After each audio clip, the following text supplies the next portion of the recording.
नमस्कार, बहुत स्वागत है आप सभी का। मैं हूं सुशांत सिन्हा। पाकिस्तान वो देश है जो अपनी कब्र खोदने में लगा हुआ है और उस कब्र का खोदने का जो टेंडर है वो असीम मुनीर के पास है।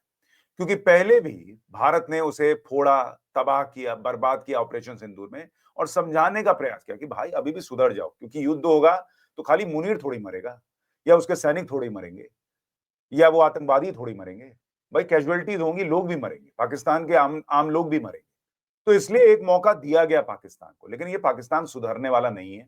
और अब पाकिस्तान ने अपनी कब्र और गहरी खोदनी शुरू कर दी है, क्योंकि पाकिस्तान ने, मुनीर ने बौखलाहट में अब एयर स्ट्राइक कर दी है अफगानिस्तान के ऊपर, काबुल के ऊपर। इसका मतलब क्या है? क्या भारत और पाकिस्तान के बीच बॉर्डर में हलचल तेज हो गई है?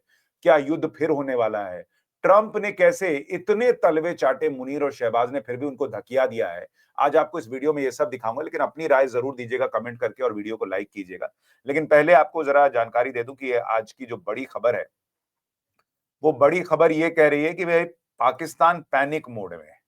क्योंकि वहां के जो एक तो अफगान के विदेश मंत्री भारत आए हुए, इससे उसको बहुत आग लगी हुई है, मुनीर को और बाकियों को, कि भाई ये हमारा पड़ोसी में है, पड़ोस में है अफगानिस्तान, और अगर ये भारत से सेटिंग गेटिंग कर लेगा। और आज जयशंकर से अफगान के विदेश मंत्री मिले हैं मुत्ताकी, तो क्या बात हुई है वो भी आपको बताऊंगा। लेकिन पाकिस्तान इसीलिए पैनिक मोड में है कि भाई ये क्या हो रहा है, और इसीलिए कहा जा रहा है कि कल उसने एयर स्ट्राइक कर दी काबुल के ऊपर। और उस एयर स्ट्राइक में टीटीपी के जो चीफ है, उसके ठिकानों को निशाना बनाने की उसने कोशिश की। ये भी नहीं कि कर पाया, उसने सिर्फ कोशिश की। और ये जो व्यक्ति आप देख रहे हैं, इसका नाम है नूर वली महसूद। इसको टारगेट करने के लिए पाकिस्तान ने, कहा जा रहा है कि कल एयर स्ट्राइक किया था, लेकिन भाई को उसमें भी कामयाबी नहीं मिली। और जो 2 बम उसने फोड़े, वो भी इधर उधर कहीं फट गए, क्योंकि ये नूरवली जो है महसूद, वो खुद कह रहा है कि भाई मैं तो जिंदा हूं, मुझे कुछ नहीं हुआ। तो पाकिस्तान ने सोचा कि हम भी इंडिया बन जाते हैं, एकदम प्रिसीजन के साथ अटैक करते हैं, मसूद अजहर का पूरा परिवार जैसे तबाह हो गया था, ऐसे इसको मार देंगे। लेकिन वहां से, काबुल से, अब अफगानिस्तान की तरफ से, तालिबानी सरकार की तरफ से जो है, वो पहला स्टेटमेंट आ गया कि चिंता की कोई जरूरत नहीं है, सब ठीक है, घटना की जांच चल रही है और अब तक किसी नुकसान की रिपोर्ट नहीं है। यानी अफगानिस्तान खुद कह रहा है भाई कि कोई हमको नुकसान नहीं हुआ। तो बताओ, तुमने बगल में, पड़ोस में बम फोड़ दिया और कोई नुकसान, मतलब भारत पे में नहीं कर पाए, वो समझ में आता था, कम से कम अफगानिस्तान में तो कर पाते। इनकी औकात, इनकी हैसियत पाकिस्तान की अफगानिस्तान को नुकसान पहुंचाने की नहीं है, तालिबानियों को नुकसान पहुंचाने की नहीं है। ये भारत से लड़ने का सपना देखता है मुनीर। सोचिए क्या ही देश है ये। खैर, मैं आपको ये भी दिखाता हूं कि अब जब ये इसने अटैक कर दिया, तो कैसे तालिबानी वीडियोस जो हैं वो पोस्ट कर रहे हैं, और वो वीडियो इस तरह के पोस्ट कर रहे हैं कि भाई देखो हमारी टैंक तैयार है, हमारे सैनिक तैयार हैं, और अब तालिबान पाकिस्तान को फोड़ने के लिए घुस सकता है। इस तरह के वीडियो सोशल मीडिया पे डाले जा रहे हैं कि भाई अभी हम तुमको फोड़ना शुरू करेंगे तो क्या होगा, तुम अपना हिसाब समझ लो। तो बैठे बिठाए असीम मुनीर ने ये सोचा कि अरे भैया, अब तो अमेरिका से हमको नई मिसाइलें मिलने वाली हैं, हम जो है कुछ भी कर सकते हैं। लेकिन वहां भी झटका लगा, ट्रंप ने धकिया दिया है दोनों को, जाओ उधर पीछे लाइन में लगो। क्या हुआ आगे बताता हूं, लेकिन सुनिए ख्वाजा आसिफ क्या कह रहा है। वो एक तरीके से बता रहा है कि भाई हम मरेंगे तो तुम भी मरोगे, इसलिए थोड़ा सा ध्यान रखो। सुनिए एक बार इसको, फिर आगे की बात। या किसी पनाहगाह से 4 या 5 या 10 या 15 आदमी निकल के हमारे किसी फौजी काफिले के ऊपर जो है हमला करते हैं, उसका जवाब जो है हो सकता है सबको सब साथ कोलेटरल डैमेज भी हो, उसको सबको सब भुगतना पड़ेगा। जहां पे उनकी पनाहगाहें होंगी उनको भी भुगतना पड़ेगा, और जो लोग उनको पनाहगाह देते हैं उनको भी भुगतना पड़ेगा। Enough is enough. ये अब जो हमारे सब्र का पैमाना जो है पाकिस्तान की हुकूमत का, पाकिस्तान की अफवाज का जो है लबरेज हो चुका है। हम अपनी अफवाज के साथ इस मसले पे खड़े हैं और 100% जो है हम मकरूज हैं उनके। एहसान किया उन्होंने इस मुल्क पे हुए, इस मुल्क की हिफाजत करके, हमारी इज्जत में इजाफा करके, हमारी बैनुल अक़वामी जो स्टैंडिंग है उसमें इजाफा करके। या either you are with them or with us, that means Pakistan. ये ना दहशतगर्दों के लिए कोई भी सॉफ्टनेस जो है, किसी किस्म की राय जो है वो अब टॉलरेबल नहीं। सोचिए कैसा देश है जिसने दुनिया के सबसे बड़े आतंकी जो है उसामा बिन लादेन को अपने यहां छुपा के रखा।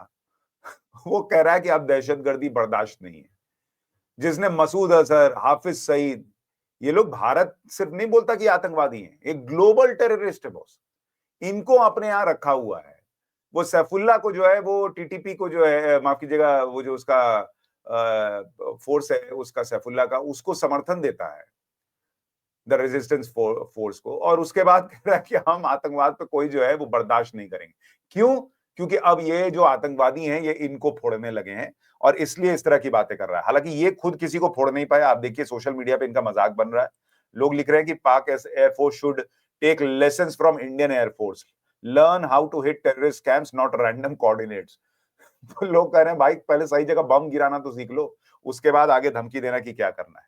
और ये दूसरे को क्या धमकी देंगे? इनके खुद के यहाँ पाकिस्तान में इमरजेंसी हालात जैसे हालात बन गए हैं, जो इस्लामाबाद और रावलपिंडी में इंटरनेट बंद करना पड़ा है, क्योंकि वहां पे सड़क पे बहुत भयंकर हंगामा चल रहा है। पीओके में आपको बताया था कि किस तरह से हंगामा चल रहा है।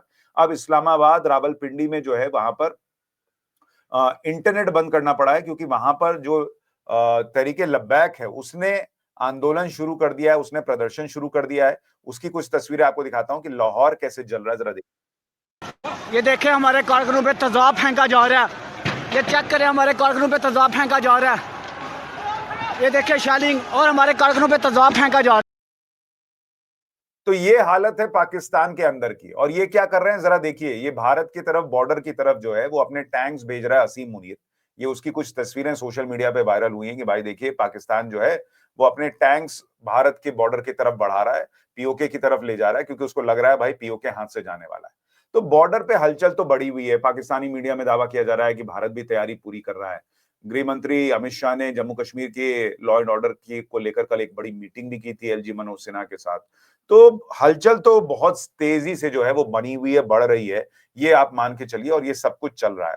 लेकिन इस बीच में आपको बताऊं कि ये किससे भिड़ने लगे, मतलब निकले, इनको ये भी तो समझना होगा। आप देखिए नरेंद्र मोदी ने कल ट्रंप को एक फोन किया था, और उस एक फोन कॉल के बाद पाकिस्तान को कैसे उसकी औकात दिखाई गई। पाकिस्तान को जो एमराम मिसाइल मिलने की बातें थी वो खत्म हो गई। अमेरिका ने कहा कि अरे किसने कहा दिया, हम नहीं दे रहे इनको एमराम। तो शहबाज और मुनीर तलवे चाटते रह गए, ये खबर है। और वहां पर उनको ये एमराम मिसाइल देने से अमेरिका ने मना कर दिया। No new deliveries of AMRAAM, US denies reports of missile sale to Pakistan. बताइए, बेचारे ट्रम्प के तलवे में गिरे हुए थे। सेल्समैन बना हुआ था मुनीर, दिखा रहा था कि सर आपके लिए रेयर अर्थ मटेरियल लाया हूं।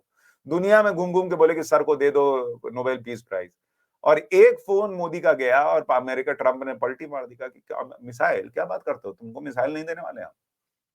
तो ये इनकी हालत है। मिसाइल इनके पास है नहीं, जो है वो सही जगह पे गिरा नहीं पाते, इनके ड्रोन भारत में घुस नहीं पाते, और ये इस तरह की तैयारी कर रहे हैं। ये बहुत मार खाएंगे, मैं आपको बता रहा हूं, बहुत पिटने वाले हैं ये लोग। और इसलिए आप देखिए कि ये भन्नाए बैठे हैं।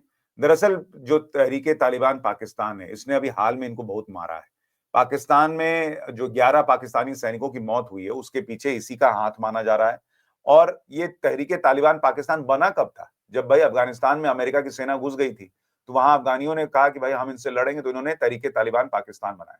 पाकिस्तान ने उस वक्त भी, ये जो इसका मुस्लिम ब्रदरहुड वाला नारा होता है, ये तो पैसा देख के होता है। तो अमेरिका से पैसा और मदद ले रहा था, तो उसने कहा कि भाग, मैं नहीं जानता तुम कौन हो, तो उसने अफगानिस्तान को छोड़ दिया था। तो टीटीपी जो है उससे भी नाराज हो गया पाकिस्तान से कि अच्छा, ऐसे तो मुसलमान मुसलमान करते और हमको कोहनी मार दिए। तो इसलिए तहरीके तालिबान पाकिस्तान जो है वो पाकिस्तान से चिढ़ा बैठा है। और पहले इसने अमेरिका को वहां से खदेड़ा तालिबानियों ने, और अब वहां पर पाकिस्तान को सबक सिखा रहे हैं कि बेटा अब तुमको हम बताते हैं, तुमने उस वक्त अमेरिका की शह पे किया था ना, तो अब इसको फोड़ रहे हैं। और इनको, पाकिस्तान को सबसे बड़ी दिक्कत ये हो रही है कि भाई भारत में आया हुआ है इनका फॉरेन मिनिस्टर मुत्ताकी, तो आमिर खान मुत्ताकी। पाकिस्तान को ये लग रहा है कि भाई भारत से अगर सेटिंग गेटिंग हो गई तो इधर से भारत फोड़ेगा, उधर तालिबान बॉर्डर पर ही तो हम थोड़ा सेफ रहते थे, वहां से भी अगर घुस गए ये लोग तब तो हम बर्बाद हो जाएंगे। और इसी पैनिक में कहा जा रहा है कि कल उसने अटैक किया है, क्योंकि तालिबान ने अब विदेश मंत्री एस जयशंकर से मुलाकात के बाद कह दिया, we always stand with India, will never go against India, won't allow anti India activity. यानी तालिबान ने खुला समर्थन कर दिया है भारत का कि भाई हम भारत के साथ हैं, हम भारत के साथ खड़े हैं, भारत के लिए खड़े हैं, और भारत के खिलाफ कोई एक्टिविटी हमारे बॉर्डर के पास से नहीं हो सकती। यानी नरेंद्र मोदी की जो डिप्लोमेसी है उसकी ये बहुत बड़ी जीत है कि जब दुनिया तालिबान से दूर थी तो भारत ने लिमिटेड संबंध बनाए, और अब भारत ने जो वहां पर टेक्निकल अपना काउंसुलेट खोला था उसको अब पूरी तरीके से आधिकारिक रूप से करने जा रहा है। यानी भारत पाकिस्तान को अफगानिस्तान बॉर्डर से भी घेरने जा रहा है, ये आप मान के चलिए। तो इसलिए पाकिस्तान के लिए, मुनीर के लिए मैं कह रहा हूं कि बहुत संकट का समय है। देखिए, डोनाल्ड ट्रंप को नोबेल मिलेगा या नहीं अगले कुछ घंटे में तय हो जाएगा। मिल गया तो भी वो पाकिस्तान को लतिया देगा, नहीं मिला तब तो वो और मारेगा, और नहीं मिलने के चांसेस वैसे ज्यादा है, तो उसके वैसे भी इसकी जरूरत नहीं रह जाएगी। और भारत से सटने में उसको फायदा ज्यादा दिख रहा है, इसलिए नरेंद्र मोदी ने पहले दूर रखा कि जाओ ऐसा करोगे तो मेरे पास मत आना। उसके बाद धीरे धीरे थोड़ा नरेंद्र मोदी ने साथ दिया। अब आप देखिए नरेंद्र मोदी ने कैसे एक और गेम खेला जिसपे लोगों की उतनी नजर नहीं गई। नरेंद्र मोदी ने अभी कह दिया कि भाई ये जो आप हमास को लेकर और इजराइल को लेकर पीस समझौता करा रहे हैं, बड़ा अच्छा करा रहे हैं। तो अब क्या है, ये गेम देखिए नरेंद्र मोदी का, अभी जस्ट ये पीस नोबेल पीस प्राइज का ऐलान होना है। अब अगर वो नहीं मिलेगा, जिसके बहुत चांसेस है कि हो सकता है ना मिले, हो सकता है मिल भी जाए, लेकिन 80% चांस है कि नहीं मिलेगा ट्रंप को नोबेल पीस प्राइज। तो अगर नहीं मिलेगा तो ट्रंप कहता कि भाई अरे भारत ने बिल्कुल साथ नहीं दिया, ये तो पाकिस्तान साथ खड़ा था। अब ऐन वक्त पे नरेंद्र मोदी ने तारीफ कर दी कि भाई आपने बहुत अच्छा पीस का मसौदा रखा है। मिलना ना मिलना तो ऑलरेडी तय है। अब अगर नहीं मिलेगा तो अमेरिका ये भी नहीं कह सकता कि भारत ने साथ नहीं दिया। खुद फोन कर दिया नरेंद्र मोदी ने, बड़ा अच्छा काम कर रहे हो भाई। तो लास्ट मिनट पे बिना पीस प्राइज के लिए ट्रंप का नाम आगे बढ़ाए हुए नरेंद्र मोदी ने काम कर दिया अपना कि भाई हम तो तुम्हारे साथ थे, नहीं मिला तो हम क्या कर सकते, चलो अगली बार ट्राई करना। तो वो सेटिंग कर दी लास्ट मिनट में नरेंद्र मोदी, और इधर सेट कर दिया कि इसको क्या वो सुने आमराम देने वाले हैं, तो कहता है ना उसको क्या भिखारी है, उसको क्या देता है, इस तरह का माहौल बन गया। तो अब पाकिस्तान अपनी पिटाई के लिए खुद जमीन तैयार कर रहा है। अब उसने तालिबान में मिसाइलें गिराकर, वो भी गलत जगहों पर, पूरा पूरा अफगानिस्तान को मौका दे दिया है, तालिबान को मौका दे दिया है कि वो और भारत के साथ खड़ा हो। और अब अगर भारत फोड़ेगा, अमेरिका नहीं आना, चीन जो है और थोड़ी दूरी ही रखेगा कि चलो मार ही लो इसको। और अब तालिबान का बॉर्डर भी भारत के लिए अब खुल चुका है कि भाई इधर से भी घुसो, मारो इनको। तो मुनीर पिटेगा और बहुत बुरा पिटेगा। आपकी राय क्या है, कमेंट करके जरूर बताइएगा। नमस्कार।